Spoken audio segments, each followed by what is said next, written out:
Two you think இந்த எலிஃபெண்ட்டால் இந்த செயினை ஈஸியாக பிரேக் பண்ண முடியும்னா? கண்டிப்பாக முடியாது. அதுக்கு ஒரு ரீசன் பின்னாடி இருக்குது.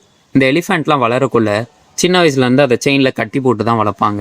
அப்போ வந்து அந்த பிளேஸை விட்டு எஸ்கேப் ஆகணும், இந்த செயினை பிரேக் பண்ணணும்னு நிறையா வாட்டி ட்ரை பண்ணும். அப்போல்லாம் அந்த சங்கிலியை பிடிச்சி இழுத்துக்கிட்டே இருக்கும். அதால் பிரேக் பண்ண முடியாது.